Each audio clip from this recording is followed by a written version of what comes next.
मसीह में प्रिय भाई और बहनों, क्या हम खुशी पैसे में, परिवार में, सफलता में और मनोरंजन में खोजते हैं? लेकिन ये खुशी अक्सर थोड़े समय की होती है। आज पहला यूहन्ना पहला अध्याय 1 से 4 हमें सच्ची और पूरी खुशी का स्रोत बताता है। यूहन्ना कहता है कि वह कोई कल्पना या सुनी सुनाई कहानी नहीं बता रहा है। उसने यीशु को देखा, सुना, उसको छुआ, उसके जीवन के वचन का अनुभव किया। यूहन्ना पहला अध्याय पहला पद कहता है जो आदि से था। यूहन्ना बताता है कि यीशु केवल एक महान शिक्षक या साधारण मनुष्य नहीं है, वे आदि से थे। यूहन्ना 1:1 कहता है, आदि में वचन था और वचन परमेश्वर के साथ था और वचन परमेश्वर था और यही वचन मनुष्य बनकर हमारे बीच आया। इसका अर्थ है हमारा विश्वास किसी मनुष्य की बनाई हुई कहानी पर नहीं, बल्कि जीवित प्रभु यीशु मसीह पर आधारित है। दूसरा पद कहता है वह जीवन प्रकट हुआ। पहले मनुष्य पाप के कारण परमेश्वर से दूर था, लेकिन यीशु मसीह हमारे लिए जीवन को प्रकट करने आए। यूहन्ना 14:6 कहता है, मार्ग और सत्य और जीवन मैं ही हूँ। आज संसार में बहुत लोग जी रहे हैं, लेकिन उनके अंदर शांति नहीं है। उनके पास जीवन है, पर अनंत जीवन की आशा नहीं है।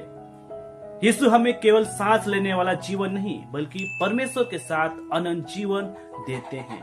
इसलिए सवाल है, क्या हम केवल जीवन जी रहे हैं या यीशु मसीह में सच्चा जीवन प्राप्त कर चुके हैं?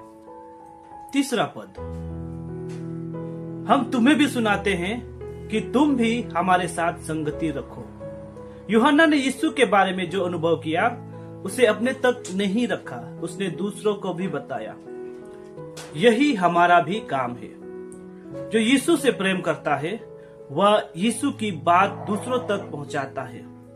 लेकिन यहाँ एक और महत्वपूर्ण बात है, संगति, हमारी संगति एक दूसरे के साथ हो और पिता और उसके पुत्र यीशु मसीह के साथ हो। इब्रानियों 10:25 हमें संगति न छोड़ने की शिक्षा देता है। शैतान अक्सर हमें अलग करना चाहता है, लेकिन परमेश्वर हमें प्रेम, संगति और एकता में बढ़ाना चाहता है। पद 4 कहता है, ये बातें हम इसलिए लिखते हैं कि तुम्हारा आनंद पूरा हो जाए।